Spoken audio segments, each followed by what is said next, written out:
And I will pass it on to Eva Elizabeth Chisholm. Eva Elizabeth is our human services leader. She's been with L'Arche GWDC about a decade, a little over a decade, I think, in many different roles. And she has led us so well through many wonderful times and challenging times. So I'm excited to have Eva Elizabeth moderate today, and she will take it away from there. Thanks. Mary Ellen, and welcome again, everyone. If I can get Hey, Eric, it's good to see you again. And good to see, like Mary Ellen said, many faces who we are familiar with and a few names that are new to me. So I'm excited to get to be a part of this evening. Our topic tonight is Our Voices, Human-Centered Health. And as Mary Ellen named, this was a topic that came from feedback from our community, from our core members and assistant family members who have given us really great feedback about how to focus our Diving Deeper series in 2022. And I'm really excited that tonight's panel brings together people from different perspectives and different life experiences to share about the world of healthcare, from how they have encountered it, how they have enjoyed their experiences, and maybe some experiences that have challenged us to think about how things could be different.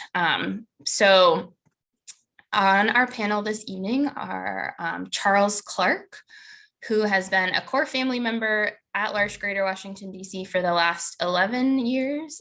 He's been very active with our board, with L'Arche USA, and is a very passionate and active advocate in local politics, and then disability rights advocacy in general. And we're also joined. And then Eric, I'm really glad that you're here to listen and hopefully share during our question and answer time. You have really helped shape. You've been here a good long while. Yeah. So Eric, maybe you can also help me welcome Meghan Chin, who is a rising third-year medical student at Georgetown University, and is a current LEND trainee, which I'm hopeful she'll share a little bit more about. And then this past year, Meghan has studied under Dr. Kim Bullock, focusing on the intersection of disability and healthcare. And before going to medical school, Meghan was a direct support professional for over 6 years.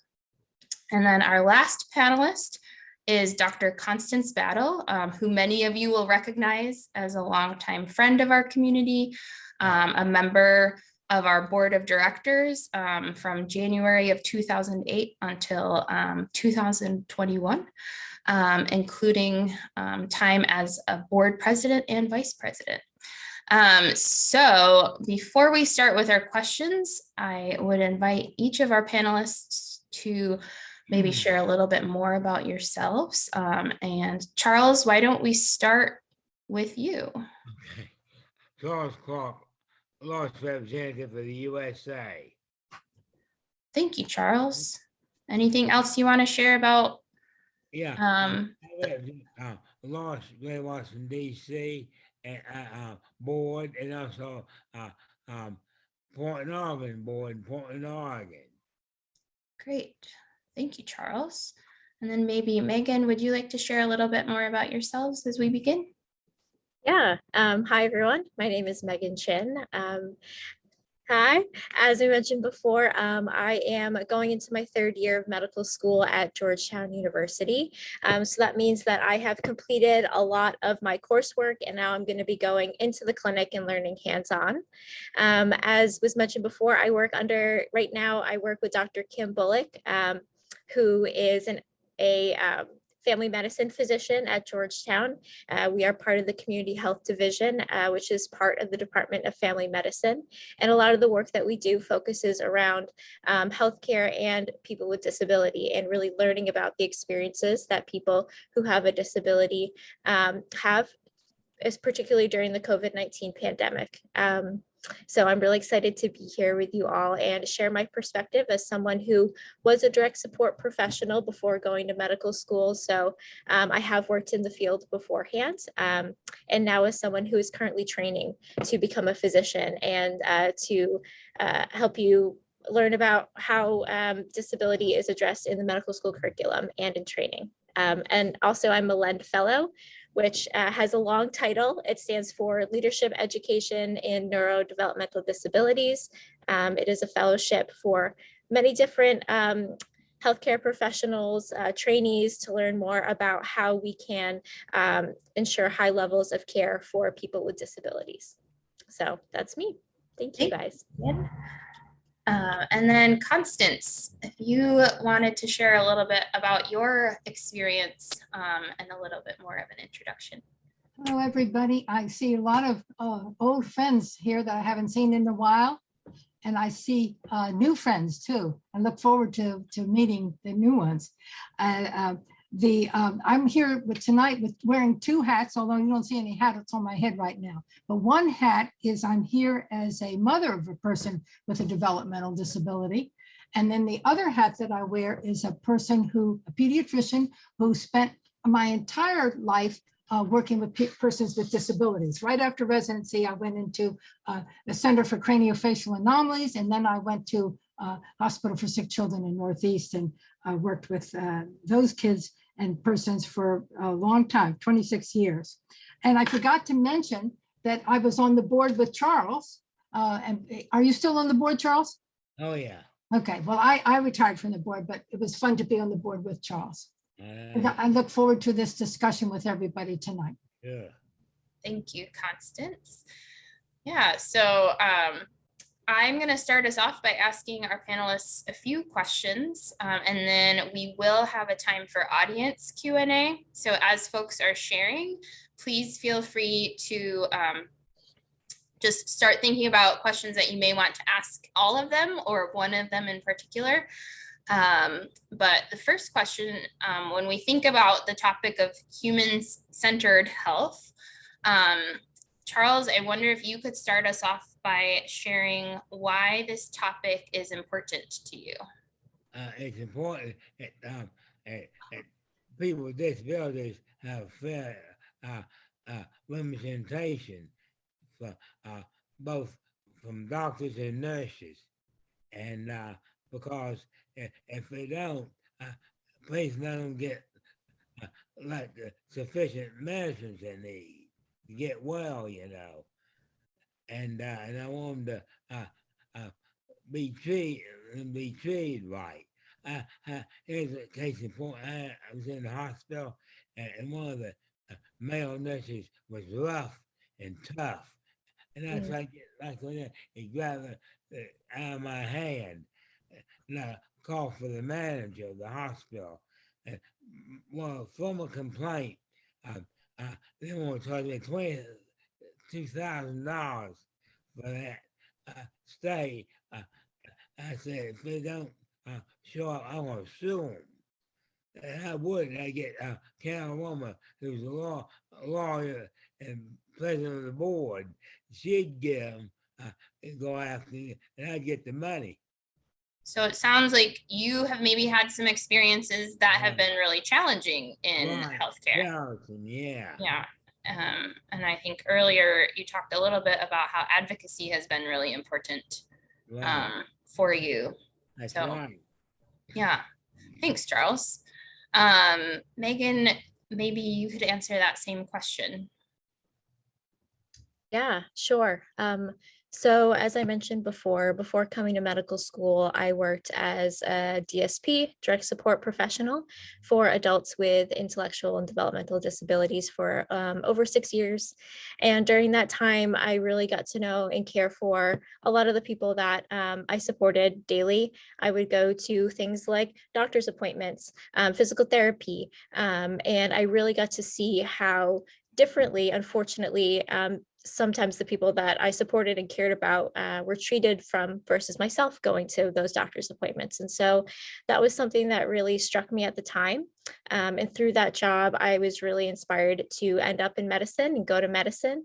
That really pushed me towards medicine. And I just feel like now as a medical student, having gone through the first half of my medical school training, I haven't seen enough representation of people with disabilities there. And so I feel like it's really important for me to advocate and learn more about how we can provide care, equitable care for people with disabilities, how we can include them at the table, especially for medical students who are just learning to train. And if we're not exposed to people who might have different care needs, and if we're not modeled that behavior, then how can we learn to be physicians who are practicing in that way? So I am really excited and passionate about hoping to have people with disabilities, helping them get a seat at the table when we talk about health education and healthcare. I want to say something to you, Megan. Yeah. We'll make doctor's offices more for people in wheelchairs. Sometimes there's real small rooms and entranceway. Get that all taken care of, and so it'll be more accessible for people in wheelchairs, like paraplegics and stuff like that. No, can't walk. Like you and I can. So. Absolutely. Get that addressed and have it done. Absolutely. And I think it's really important that those issues are brought up to medical students so that they're aware that there might be difficulties in just even coming into the office, being able to get into the waiting room, being able to get into the exam room, getting on the table. These are things that aren't necessarily addressed in medical school. And I don't want to speak for all, but you're right, Charles, it absolutely should be. Right, all addressed. Bring up to your professor. It's teaching you. Absolutely.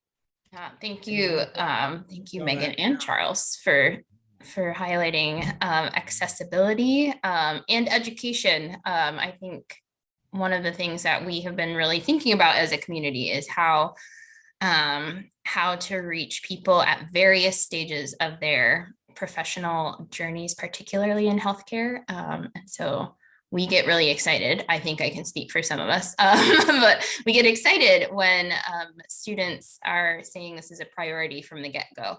Because I think, to Charles's point about getting in the door is often really challenging, both physically and metaphorically. So Constance, I want to give you a chance to share a little bit more about why human-centered health is important to you in all of the hats that you wear. Well, I'm just overwhelmed with gratitude for this program I'm hearing that you're involved in, Megan and Dr. Bullock, because I remember not even hearing the word disability or difference when I was in medical school. So this is a phenomenal thing. And I'm really impressed with this, and I'll do anything I can to aid and abet it to move forward.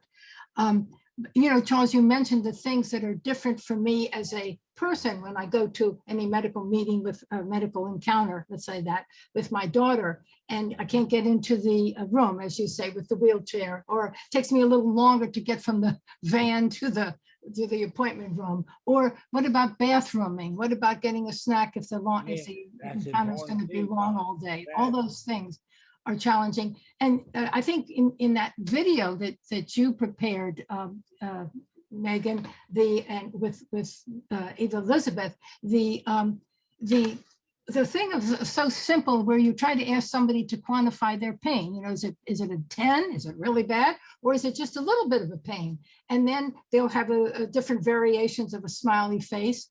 Well, that doesn't help much. And I remember once being asked if your pain was $1, if the worst pain is $1, what would it be in nickels? And I couldn't answer that question. My daughter couldn't answer it either. So that we have to think about the individual, every individual. It's not just persons with disabilities. Everybody will be different that one encounters in the in the medical encounter. And we want here to highlight the particular aspects of disability. And so one of the things that I found over that time was, let's talk to Ursula directly. I'm there with her, but let's talk to her directly. Let's look at her. Let's try to feel some comfort. With every encounter with anybody, it doesn't have to be in the medical setting, you have to kind of feel out and work through who is that person and can I connect to that person? And it's really just an extension of that thing that we have in all interconnections between people. I know I'm rambling, but no, you are fine, Constance. And I think you highlight something that goes back to the title of tonight, which is human-centered health, right? Which is how do each of us as people encounter the world, encountering our needs. Charles, did you have something you wanted to add? I'm sorry. Yeah, and for Constance. Okay. Also, Constance. yes, yes. I'll make bathrooms more affordable, make wide doors, when you get and use the restroom, and have bars up there so they can hang on to them and a call button there for emergency. Somebody falls, pull that button, and the nurse will come right in right away. Good points. Yeah. Yeah. That was the point with the cost, Thank you, Constance. Charles, would it be okay if I ask our next question? Sure. Great, because I think as I heard each of you sharing why this topic is important to you, each of you touched a little bit on this next question. But I wonder if, and maybe Megan, you could start us this one. What are some of the main challenges that that are currently facing people with intellectual disabilities in healthcare? Maybe what are folks sharing with you as you're doing your work and your study? Yeah, and I think Dr. Battle talked about this from personal experience, and I've had personal experience with this as well.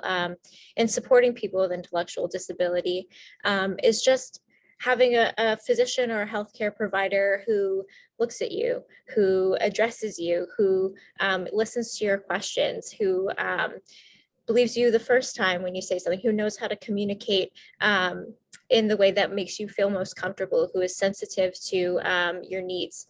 I think that is a major challenge. And I think a lot of that stems from, again, what I alluded to earlier was just a lack of proper training for healthcare professionals, particularly physicians. I'll speak from my own experience. There is very little about caring for people with disability in the curriculum. And if there is, it's usually framed as an elective or something that people can choose to, attend. Caring for people with disabilities most likely isn't going to be, an elective in future practice. You need to know how to do that. You need to know how to communicate with people with a wide variety of needs. You need to know how to care and how to make them feel comfortable and to feel trusted and like they're entrusting their health to you. And so I think that is something that at the Community Health Division at Georgetown we're working on, is creating greater exposure to this population, to persons with intellectual disability. And I think, at least from where I'm sitting right now, that's something that I really want to work on. We mimic, who we learned from, and we need to make sure that people with disabilities are getting a seat at the table to help educate doctors, future nurses. Dr. Bill runs a course where people with intellectual disability come in and help train and teach medical students. So that is happening. I just think it needs to happen at a broader scale and a little bit faster. I want to tell you something, Megan. I have a niece who's a registered nurse now, and she's head nurse of all the operating room nurses and all the floor nurses. Her name is Ashley. And she's She here in DC? Huh? Is she here in DC? No, she's at Fort Lauderdale, Florida Hospital. Oh, wow. Fort Lauderdale, Yeah, she's the head nurse of all the nurses of the hospital. She's That's fantastic. a wonderful job, a big job too. So, Oh, yes. So Yeah. you're familiar with the healthcare field through her. Yeah, I am. Yeah. Charles, I'm going to ask you that same question that we just had Megan answer of what are some of the challenges that you see people with disabilities facing in healthcare? I know sometimes you and I have talked about how, Yeah. like Megan said, it's a training and education piece, but what are some other things that you find challenging or others have shared with you that they find challenging? They can't get in the wheelchairs into the doctor's offices. Yeah, so that physical accessibility. Yeah, make offices wide, big wide doors. You know, so we can go through. We can walk through the doors like it is now, but people in wheelchairs have more difficulty in doing that. You know, more difficulty. That's a hard word, you know. Yeah, thanks, Charles. Huh? Constance, do you have anything that you'd like to add that you've encountered? Well, this is going to seem extremely basic, and they may seem contrary points. But one of the things I think is really important is if we could train the medical care persons, whoever we're kind of consulting, to focus on and to ask us with developmental disabilities, what brings you here? Why are you coming here? What's this appointment or meeting about? Ask directly to the person. And so, and if we're accompanying a person with a disability, we can help that exchange go on because we can perhaps bring a little summary of pertinent things, or what we think is pertinent things, and background that they can help the medical care professional and the person with the developmental disabilities connect. So that's one side of it. And then the other, what I'm trying to say is to focus at the beginning on what brings you here. Why are you here? And what is it, how can I help you since you've come here? And then the other thing is, and it may seem opposite, but when you finish all that, be sure to ask what else? Because there are many times I think that a person with an IDD, when they get into that encounter, so overwhelmed by what Charles has told us are the impediments to things going smoothly, that we don't give a person enough time to say there's other things that are important to me too, and I want to have a chance to express them. Those are two kind of, one is focus and one is bringing away from the focus, but if they go in sequence, that'll help a lot. Yeah, and I hear all of you saying that time is important, and I think Charles has said, and others have said in the past, time and attention can go a long way in asking those questions to really understand why someone is saying, I'm entrusting myself to you for help. That is really important. So this next question, before we open it up to the audience, is a little bit geared at what we've been learning over the last nearly 2 years now. But what do you think that we have learned or are learning? Excuse me, our firearms going off. All right, welcome to a day in the life at L'Arche. Unexpected things can happen. Charles, do you need to duck out? I might have to, might not have to. Might be somebody turning it off, but the thought of it, you know, fooling our alarms. No. Fun. So Charles, I think we'll let you attend to what you need to attend to at 6th Street. Yeah, okay. We're fine. False alarm. That's why I report on that. I think maybe that was an alert to COVID. What have we learned because of COVID? And that can be, I think, specific to the world, like the big world of healthcare, so our systems in general, but maybe also what are some of those more personal lessons? Can I say something on that? Yes, please. What have we learned, Charles? We've learned get all your booster shots. We've all had COVID shots and booster shots, and we need to wear 95 masks when we go out. You know, the White House going to distribute 400 million COVID 95 masks to the public for free. We Yeah. have some. I've got some in the van. I was gonna say, what many of you cannot see is that in the room Charles is in, Yeah. Charles is facing a wall of supplies Yeah. that we have been working to maintain. We Yeah, got a doctor's office. it is like a doctor's office. Yeah. Charles, is there anything that you personally have learned or experienced during COVID life that has you thinking about what you would want the world to do differently if we were to ever experience a big healthcare upset again? Well, I hope we never have that. But if we do, we'll have our mask handy. Be prepared. Be prepared, yeah. Hope we never have that, you know. I'm gonna get the virus out of here. I'm tired of it. Your mouth to God's ears, Charles. Right. Yeah. Constance, how about you? What would you say you How about really the have learned? internet?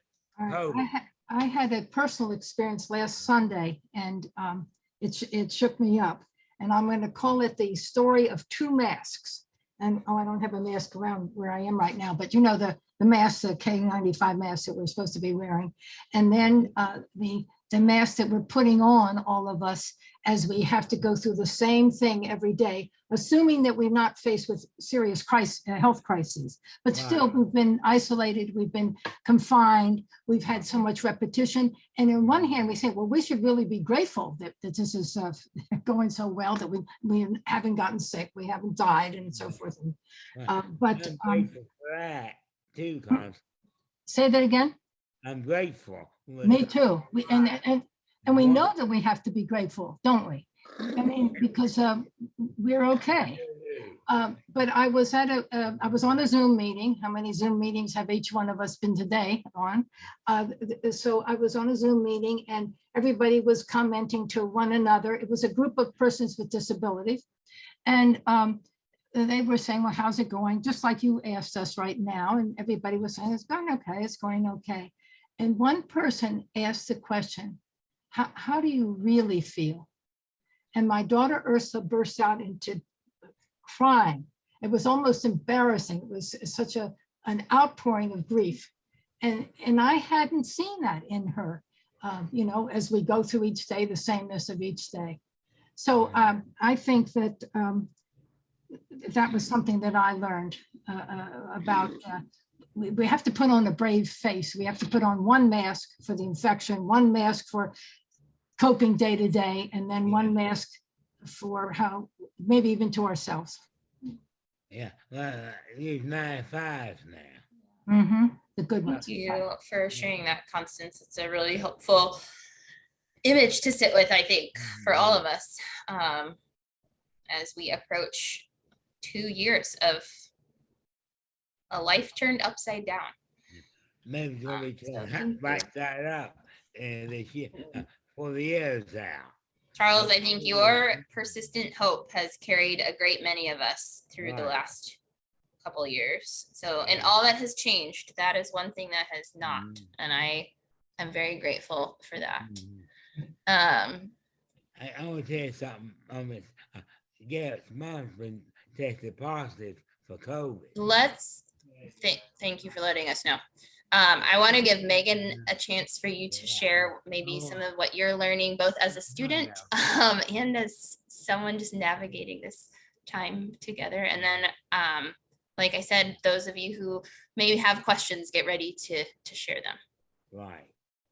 Yeah, so I would say as a student, you know, I've been lucky enough to be a part of the community health division where we were holding listening sessions for people with disabilities throughout the pandemic, and just checking in and seeing how they're doing at different time points, starting in January. And I think a lot of what was expressed was something I think we all feel, which is a sense of isolation, a sense of a need for community and not really sure where we can find that. the need for accessibility as far as whether that's technology, getting onto Zoom. That's how we're social these days, is we are all on Zoom. And that might not be, the most accessible option for some. Going to the doctors, even going to your healthcare appointments.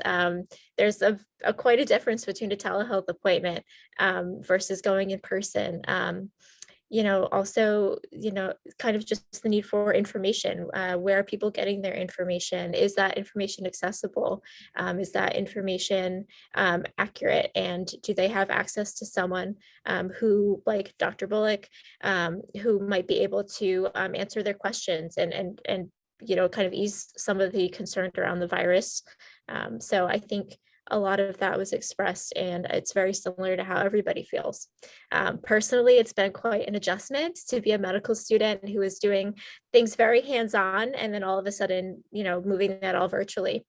And trying to be as productive and as engaged as you should be when you're learning medicine. I think that has been really challenging for a lot of us, and reflects just how tiring the pandemic has been for all. Thank you for sharing. All right, we have a little over 20 minutes now.